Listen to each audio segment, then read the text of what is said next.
Hare Krishna devotees, welcome to day 14 of our Bhakti Vaibhava seminar on Srimad Bhagavatam Canto 4.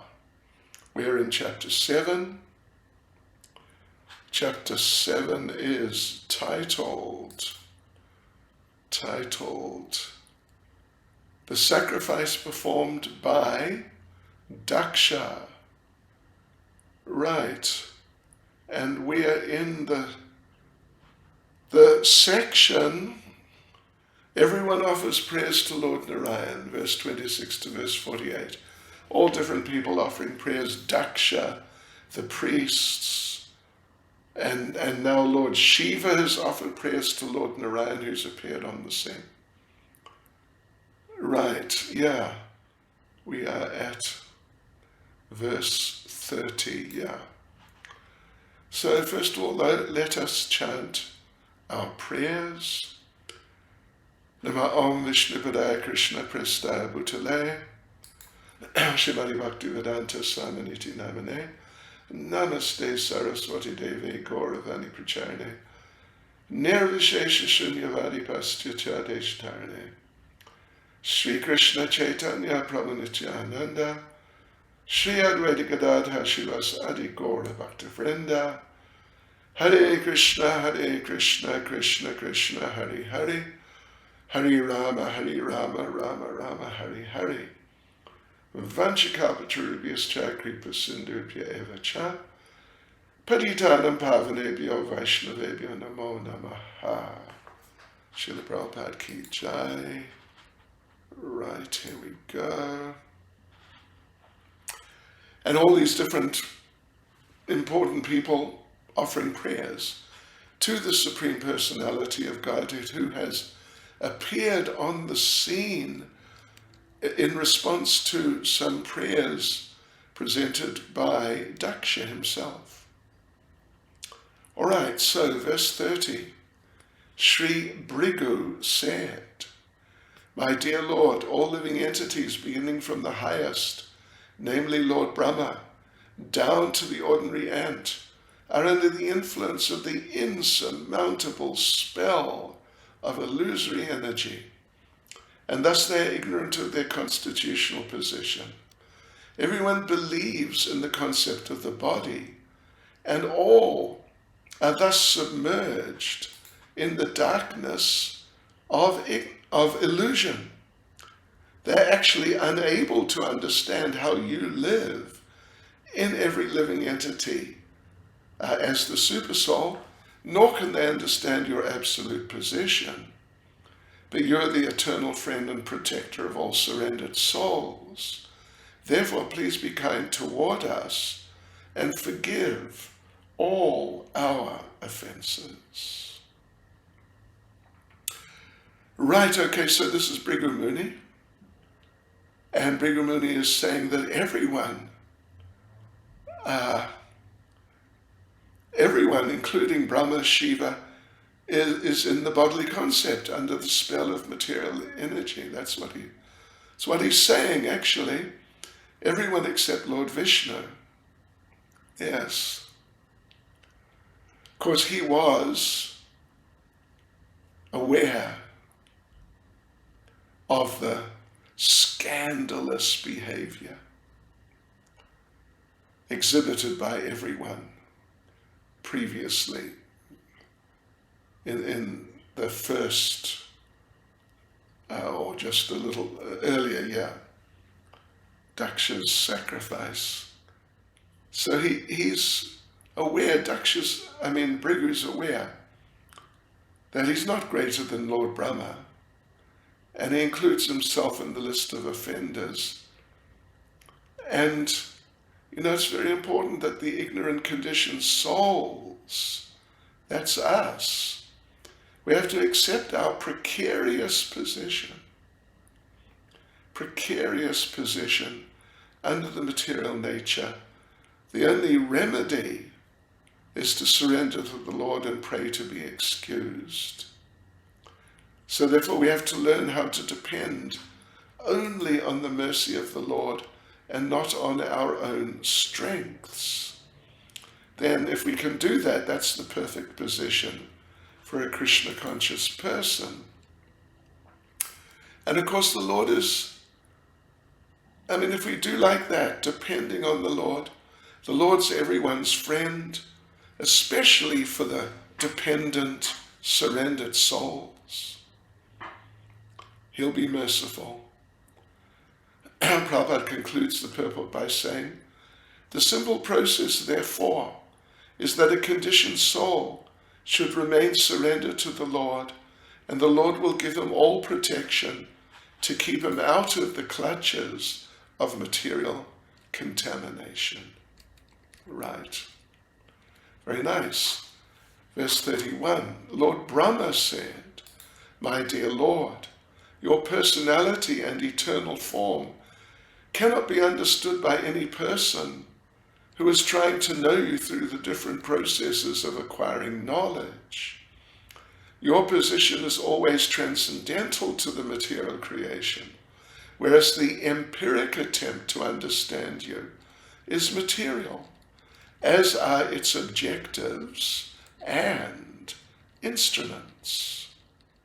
Right, okay, so it is said very clearly, the Lord's name, qualities, activities, paraphernalia, etc., cannot be understood with our material senses. So therefore the efforts of the empiric philosophers to understand the absolute truth, they're just futile, speculating, doomed to failure, because the process and the instruments used in the process are all material, but the Lord is completely transcendental. Right. So the Lord is a prakrita, beyond the creation of the material world. And this is accepted by all the great acharyas, even Shankaracharya. Narayana paro vyaktad andam avyakta sambhavam. That avyakta, he said avyakta, the original material causes beyond the material manifestation. So because Lord Narayan is beyond the material world, you cannot speculate on him materially. You can try, but you'll not be able to understand him because he is beyond the material world. And our mind, if we try with our material capabilities, it's not possible. So we have to understand the Lord by a transcendental method, and that is Krishna consciousness. And a number of occasions we've come across this verse, Bhagavad Gita 18:55. The Lord says, Bhaktyamam abhijanati, that he can only be understood by devotional service. So the difference between the personalists and the impersonalists is that the impersonalists cannot approach him because they're approaching materially, whereas the devotees approach him spiritually through devotional service and please him. Then they do approach him, and he accepts them. Prabhupada quotes Sevan Mukhe He Jivado. The Lord is revealed by service, beginning with the tongue, jiva, the tongue, speaking and eating. But otherwise materialists can't understand him. Even if he actually comes right up to them, face to face, here I am, they won't understand. And Bhagavad Gita, Lord Krishna condemns such materialists as mudhas. So Prabhupada concludes this purport by saying that, unaware of his transcendental potencies, the impersonalists deride the person of Lord Krishna, whereas the devotees, by dint of their service attitude, can understand him as the Supreme Personality of Godhead. Very nice. I mean, that's really nice, so clear. It's just wonderful. So now next is verse 32, and here King Indra speaks. So King Indra said, "My dear Lord, your transcendental form with 8 hands and weapons in each of them appears for the welfare of the entire universe, and is very pleasing to the mind and eyes. In such a form, your lordship is always prepared to punish the demons who are envious of your devotees." So, Prabhupada mentions here, we already mentioned earlier, a little earlier, I think the previous class, that generally Lord Vishnu appears with 4 hands, but here now he's appearing with 8. Yes. And Indra is saying that even though we're used to seeing you with 4 hands, but this appearance with 8 hands is just as real. It's nice. Brahma said that to realize the transcendental form of the Lord is beyond the senses, because the senses are material. So replying to this, Indra says that even though it's true, still it's possible to understand his activities in transcendental form. They can be understood by devotion. Yes. When he's here, he can be seen. He was approached by the bridge buses, he lifted Govardhan Hill. But the impersonalists, oh Krishna, will not believe because they study the personality of the Lord by comparing him with their own personalities, which are all material. And so, for example, they can't lift a hill like Govardhan Hill. So they think, the Lord can't either, and that's that. So they think the statements of the Bhagavatam are allegorical. They try to interpret them. But actually he did lift the hill. He did lift the hill. And this is corroborated by great acharyas. And so we can just accept it. We don't need to be in anxiety. Acharyas like Narada, Vyas, and others. So therefore everything about him should be accepted as it is. Then we can understand him even in our present condition. So Prabhupada concludes the purport by saying, "In the instance herein, King Indra confirms, your presence with 8 hands is as good as your presence with 4 hands. There's no doubt about it." Verse 33, the wives of the performers of sacrifice said, "My dear Lord, this sacrifice was arranged under the instruction of Brahma, but unfortunately, Lord Shiva, being angry at Daksha, devastated the entire scene, and because of his anger, the animals meant for sacrifice are just lying dead. Therefore, the preparations of the yajna have been lost. But now, by the glance of your lotus eyes, the sanctity of this sacrificial arena can again be invoked." Right, yes, so there's a fair purport here, fairly extensive. Prabhupada explains about animal sacrifice. It's to give them new life. That's why the animals were there. And it's to be evidence of the strength of the mantras that that the animals will be reborn in new bodies by the power of the mantras, and then everyone knows, sacrifice is successful. So, but unfortunately, when Lord Shiva and Veerabhadra and company came, the animals were killed. One of them was killed just to replace the head of Daksha, a goat. Yeah, so their bodies were lying about. Sacrificial arena was like a crematorium, so the real purpose of the yajna was lost. Right, okay, so now the second paragraph.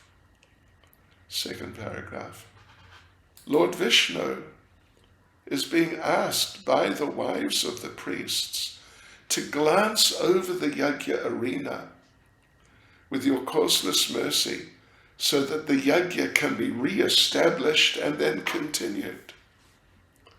So the point here, a very important point, is animals should not be unnecessarily killed. As the animal was killed, not by Lord Shiva, it was actually Veerabhadra, to replace the head of Daksha with an animal's head. It's nice to see them rejuvenated, but that pleasing atmosphere was lost, and they were just dead.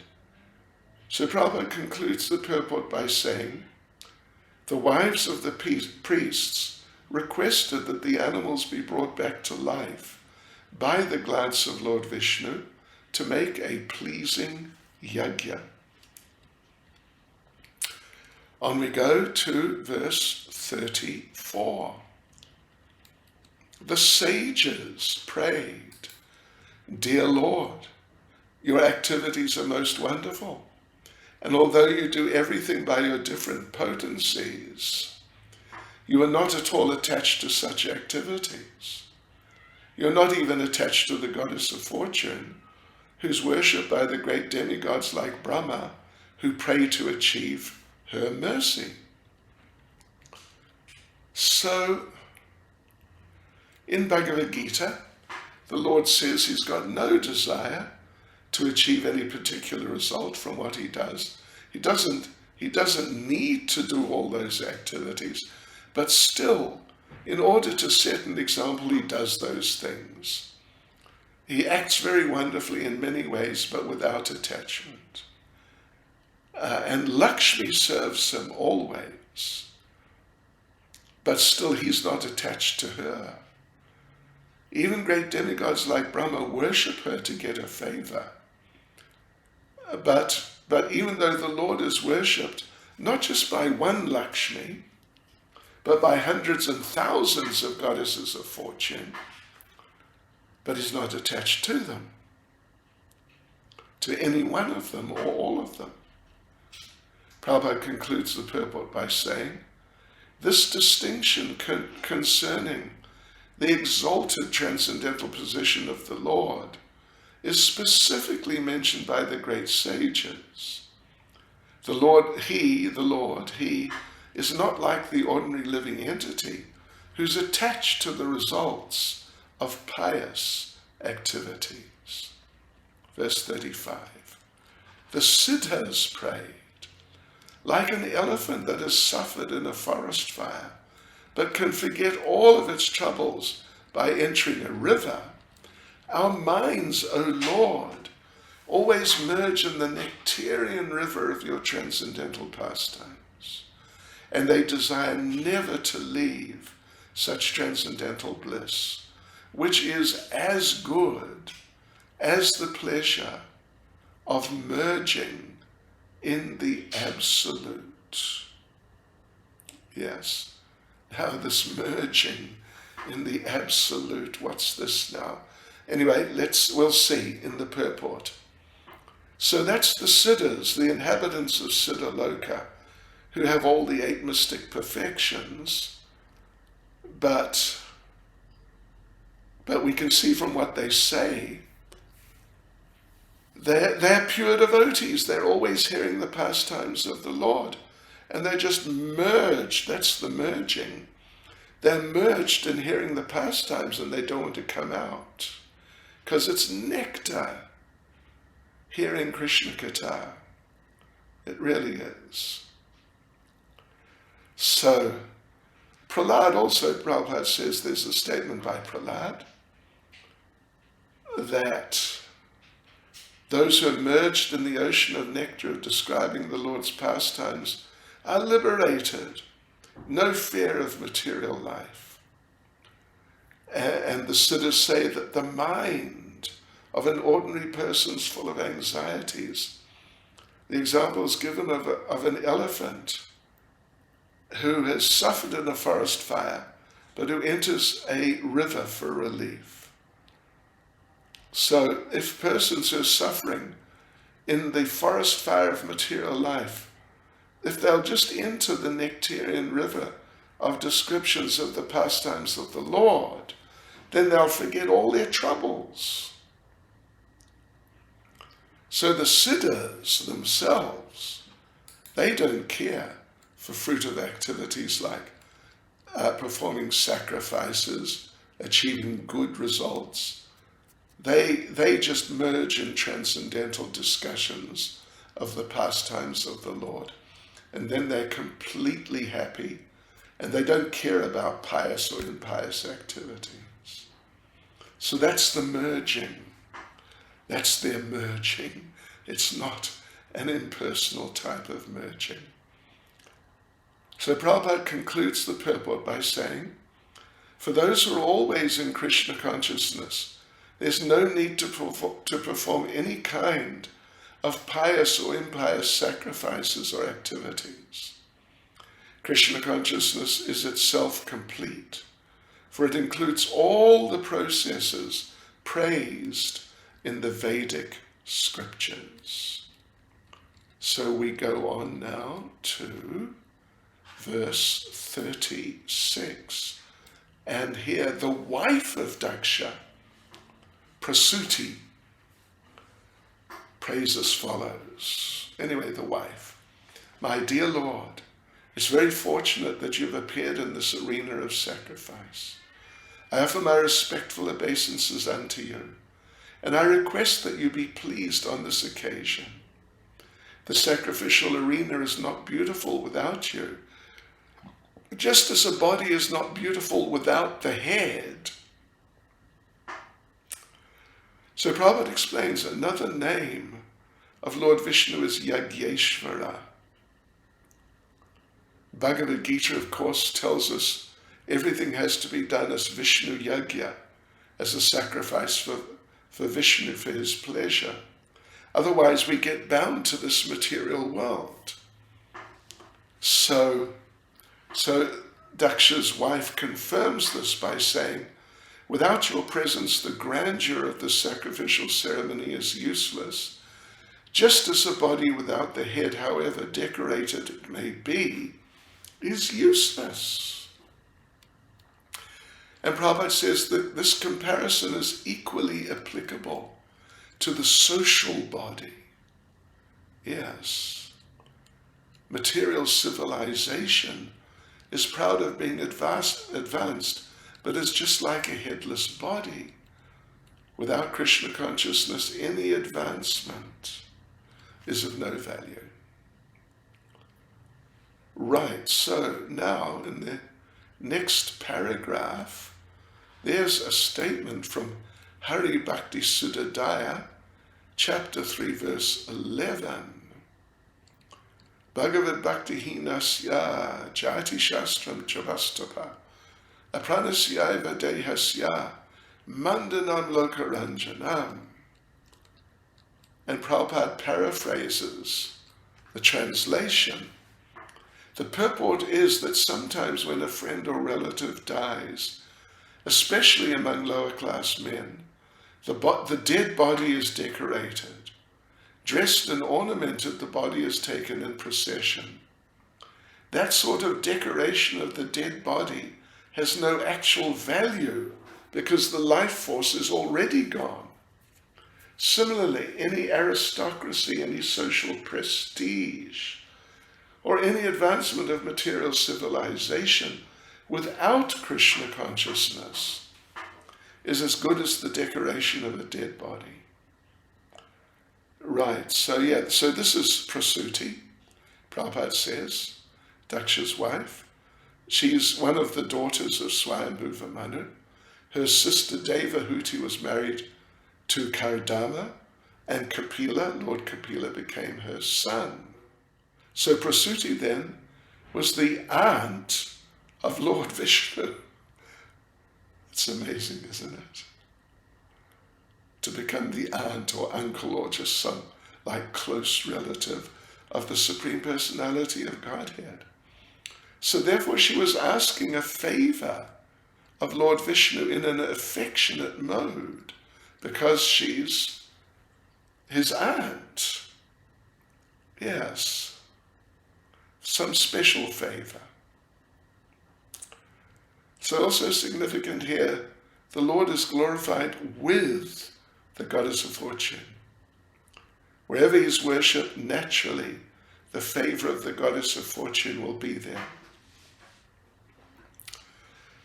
So Prabhupada goes on that Brahma, Shiva, all the demigods were produced after the creation, but Lord Vishnu existed before the creation. So he's addressed as Amrita, transcendental. Prabhupada concludes the purport by saying, Prasuti, the wife of Daksha, implored the Lord to turn the priests into Vaishnavas instead of simply fruit of workers performing sacrifices for some material benefits. So then, okay, the governors of various planets spoke as follows. Dear Lord, we believe only in our direct perception, but under the circumstances we don't know whether we've actually seen you with our material senses. By our material senses we can simply perceive the cosmic manifestation, but you are beyond the 5 elements. You are the 6th. We see you, therefore, as a creation of the material world. So Prabhupada makes an interesting point. These are the governors of various planets. They're certainly materially very opulent, and they're very proud. They can't understand the transcendental, eternal form of the Lord. And they say that. Brahma Samhita says that only persons who have anointed their eyes with love of God can see the Lord. Premanjana Charita Bhakti Valochanena Santasadaiva Hridayeshu Valokayanti. So Queen Kunti prays in Bhagavatam 1.8.26 that those who are akinchana gotra, not puffed up, not materially puffed up, they can see the Lord. Others are bewildered and can't even think of the absolute truth. Verse 38. The great mystic said, Dear Lord, persons who see you as non-different from themselves, knowing that you are the supersoul of all living entities, are certainly very, very dear to you. You are very favorable toward those who engage in devotional service, accepting you as the Lord and themselves as the servants. By your mercy, you're always inclined in their favor. Well, that's amazing, isn't it? So Prabhupada says it's indicated here that the monists, the impersonalists and great mystics, they know the Lord as one. But that oneness is not the misunderstanding that the living entity is equal in every respect to the Lord. It's based on pure knowledge as described in Bhagavad Gita 7:17. in which, regarding the 4 kinds of pious men who begin to do devotional service, in that verse, Krishna says, of these, the one who's in full knowledge and who's always engaged in pure devotional service is the best. For I'm very dear to him, and he is dear to me. So the Lord's saying those who are advanced in transcendental knowledge, know the science of Krishna consciousness, they're very dear to him and he's dear to them. Such people in proper knowledge of the Lord, they know the living entities are the superior energy of the Lord. Bhagavad Gita 7th chapter says the material energy is inferior, but the living entities are superior energy. Of course, energy and energetic are non-different, so therefore the energies have the same quality as the energetic. Those who have full knowledge of the Lord, they analyze his energies, they know their own constitutional position. They're certainly very, very dear to the Lord. Even persons who are not conversant with knowledge of the Lord, but they think of him with love and faith, feeling he's great, that they're his parts and parcels, they're even more dear to the Lord.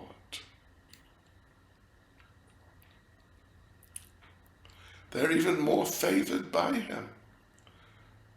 The significance of this verse, Prabhupada says, interesting point, is that the Lord is addressed as Vatsala. Vatsala means always favorably disposed. Prabhupada concludes the purport by saying, the Lord is famous as Bhakta Vatsala, which means he's always favorably inclined to the devotees, whereas he's never addressed anywhere in the Vedic literature as Jnani Vatsala or Yogi Vatsala. 39. We offer our respectful obeisances unto the Supreme, who has created varieties of manifestations and put them under the spell of the 3 qualities of the material world in order to create, maintain, and annihilate them. He himself is not under the control of the external energy. In his personal feature, he's completely devoid of the variegated manifestation of material qualities, and he's under no illusion of false identification. Oops, let's just... Okay, right. So, Prabhupada says, there are 2 types of situations described here.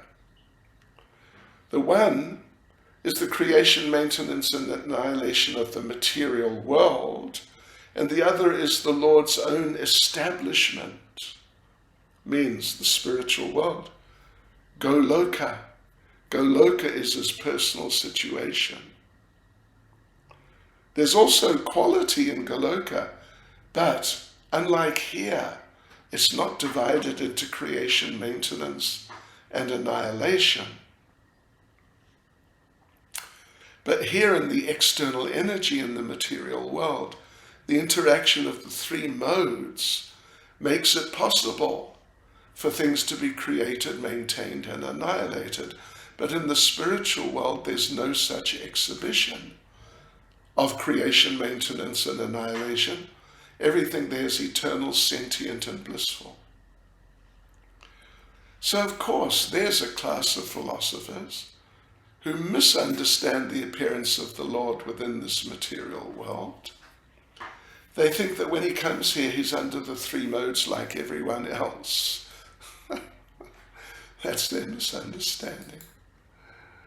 And it's clearly stated here as swasamstaya, their misunderstanding.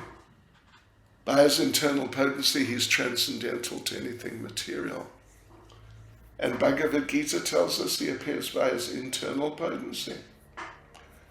Actually, both internal and external potencies are under his control. Yeah, he's not controlled by them. So to manifest his transcendental name, form, quality, pastimes, he activates his internal energy. So, but otherwise, on account of the variegatedness of external energy, there are many demigods beginning with Brahma and Shiva, and people are attracted to them according to their own natures. But when one is transcendental, he's fixed in worship of the Lord. Bhagavad Gita explains that. I think it's 1426. Anyone engaged in the service of the Lord is already transcendental to variegatedness and interaction of the modes. So Srila Prabhupada concludes the purport by saying, the conditioned souls are being pulled by the action and reaction of the material qualities, which create a differentiation of energies. But in the spiritual world, the worshipable one is the Supreme Lord and no one else. Right, so, verse 40. The personified Vedas said, we offer our respectful obeisances unto you, the Lord, the shelter of the quality of goodness, and therefore the source of all religion, austerity, and penance. For you are transcendental to all material qualities, and no one knows you or your actual situation.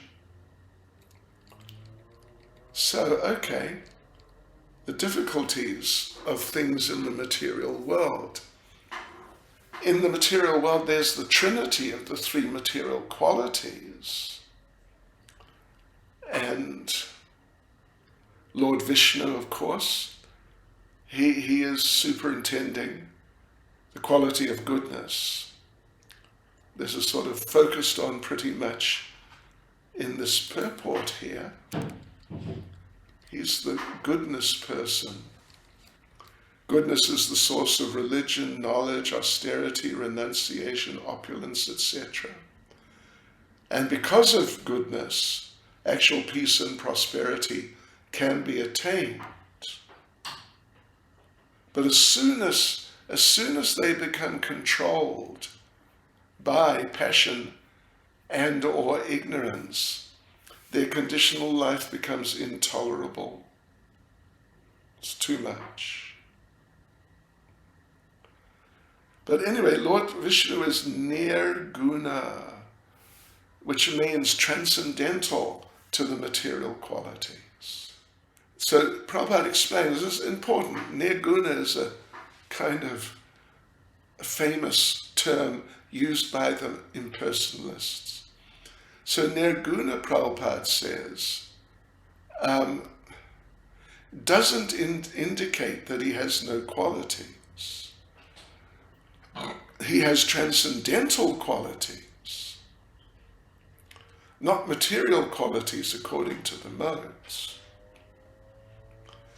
So generally, this idea of positive transcendental qualities is unknown to students of the Vedas, even to demigods like Brahma and Shiva.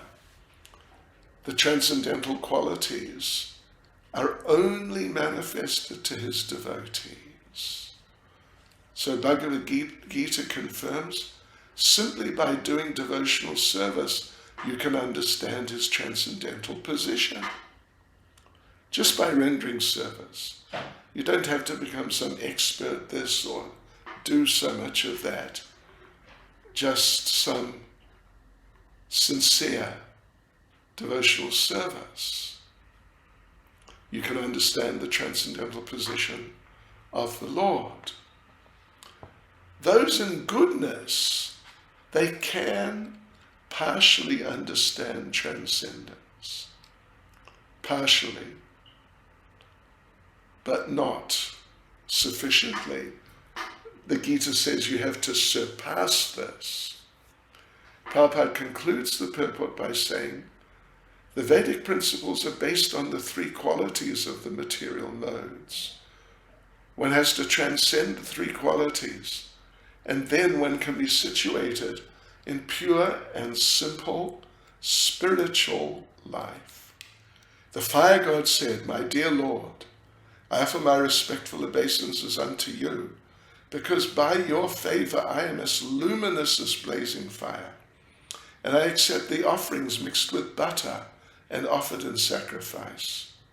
The 5 kinds of offerings according to the Yajur Veda are all your different energies, and you are worshipped by 5 kinds of Vedic hymns. Sacrifice means your Supreme Personality of Godhead. So, okay, let's have a look at the purport here. Bhagavad Gita says very clearly, Yajna has to be done for Vishnu. Yajna is one of his 1,000 names. So everything has to be done for his satisfaction.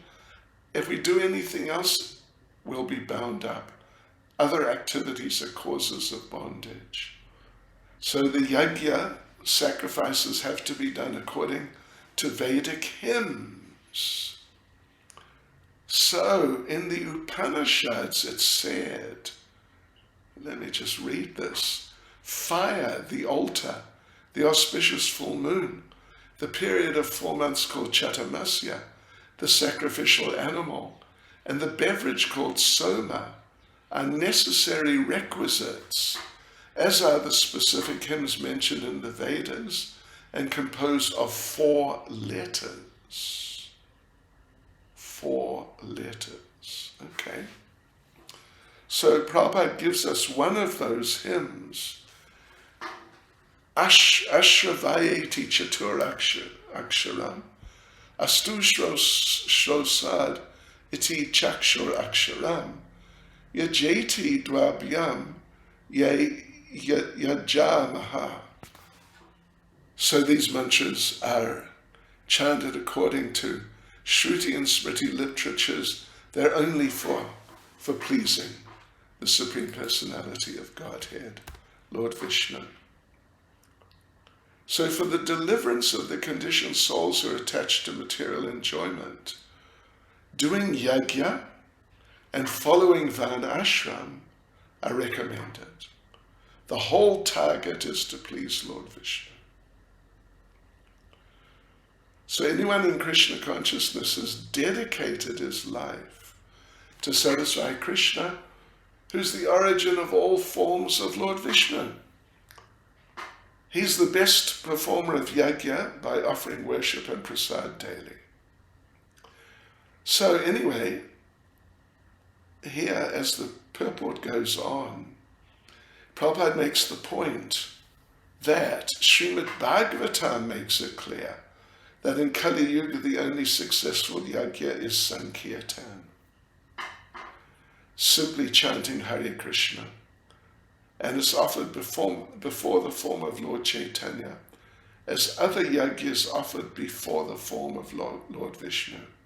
And this is recommended in the 11th Canto Srimad Bhagavatam. It confirms that Lord Chaitanya is Lord Vishnu himself. Yeah. So Prabhupada concludes the purport by saying, as Lord Vishnu appeared at the Daksha Yajna long, long ago, Lord Chaitanya has appeared in this age to accept our Sankirtan Yajna. Verse 42.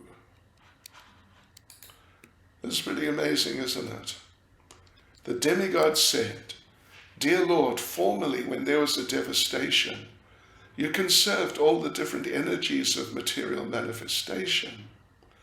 At that time, all the inhabitants of the higher planets, represented by such liberated souls as Sanaka, were meditating on you by philosophical speculation.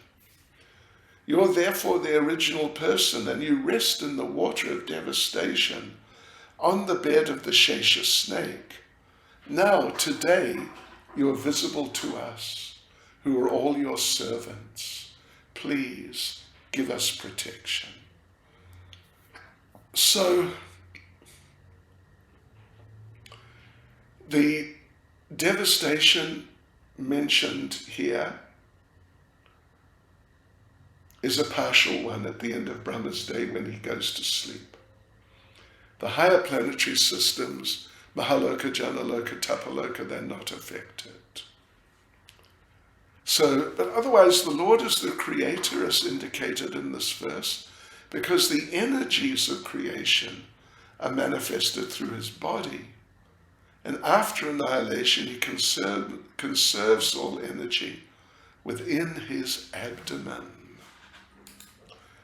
So Prabhupada goes on, next paragraph, that another significant point here is that the demigods say, we are all your servants. Brityan, Britya means servant. Give us your protection. It shows that the demigods are dependent on his protection.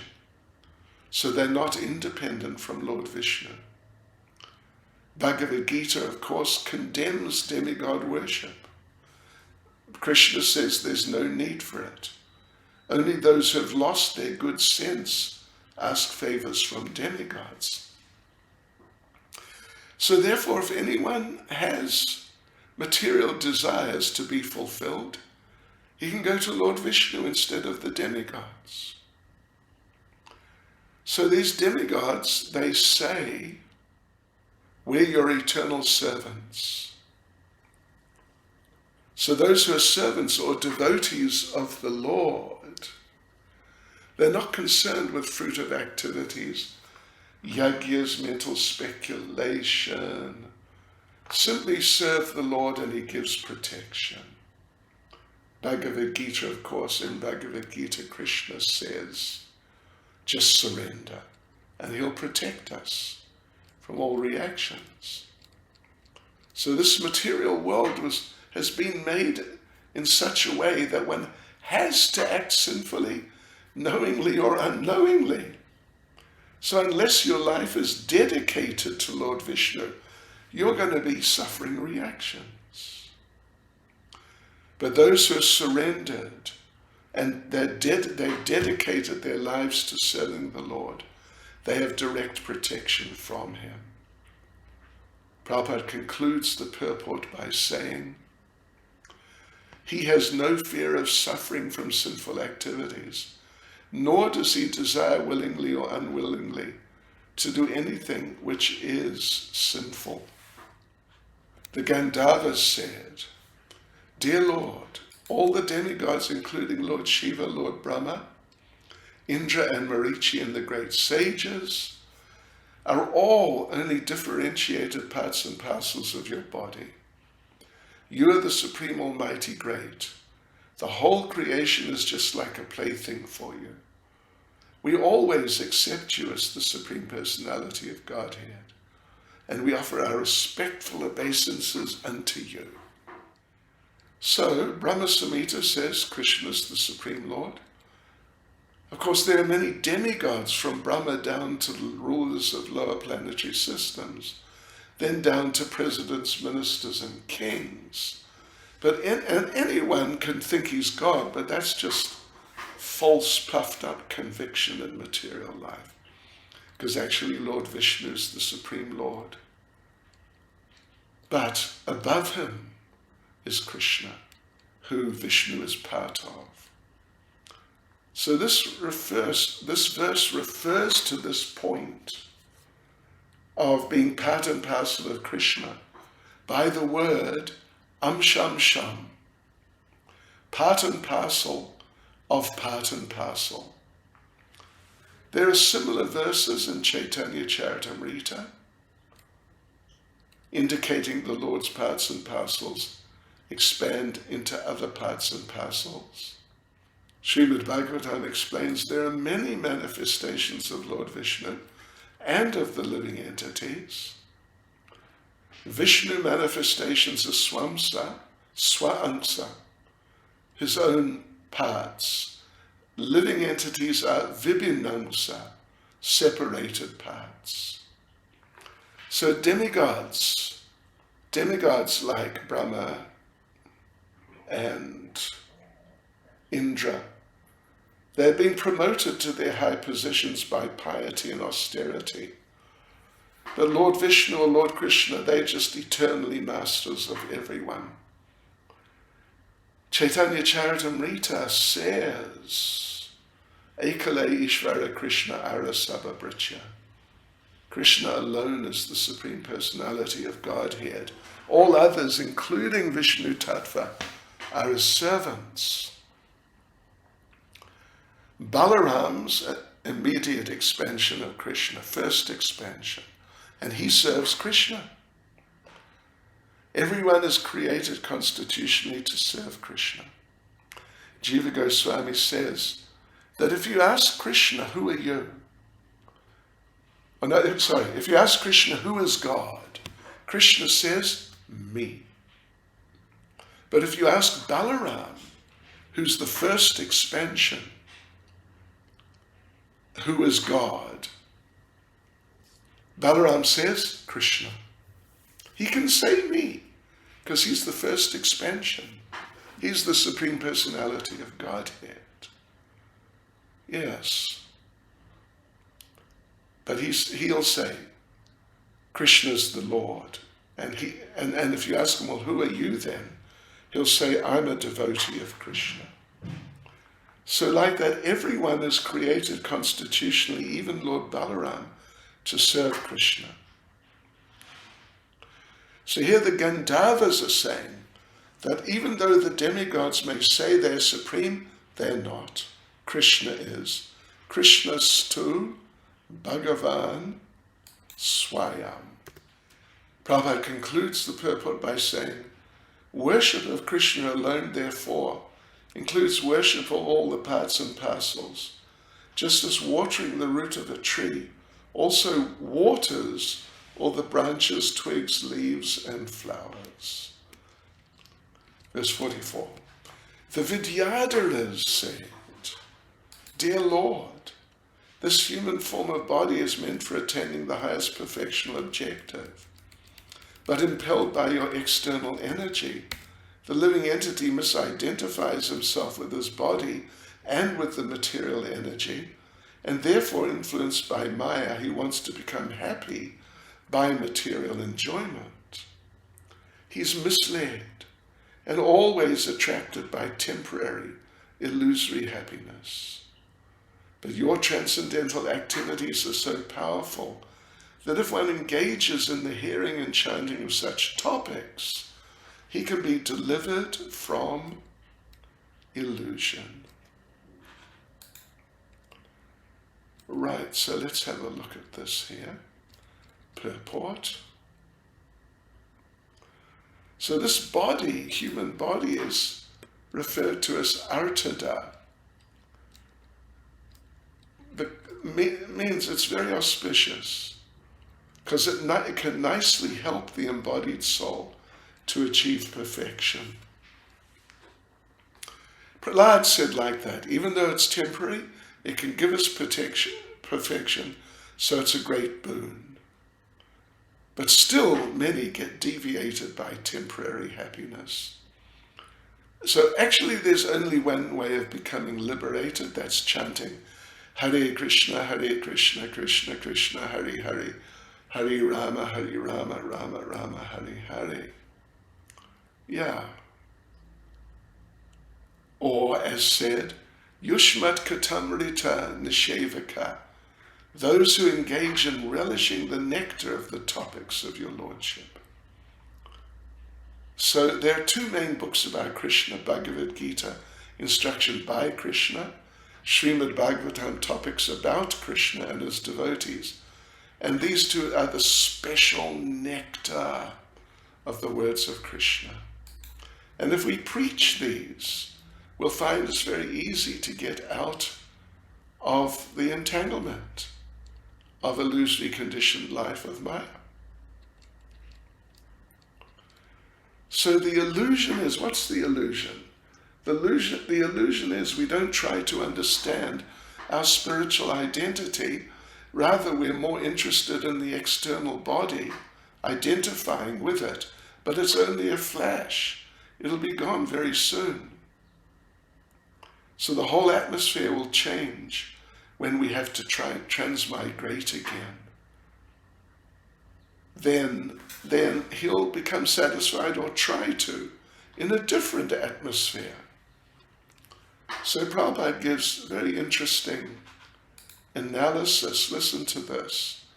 This spell of Maya is called avaranatmika shakti, covering potency, because it's so strong that the living entity is satisfied in any abominable condition. Even if he's born as a worm living within the intestine or abdomen in the midst of urine and stool, still he's satisfied. This is the covering influence of Maya. Yeah, avaranatmika shakti. But the human form gives us a chance to understand.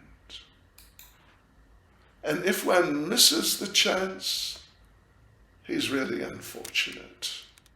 So the way out is to engage in topics of Krishna.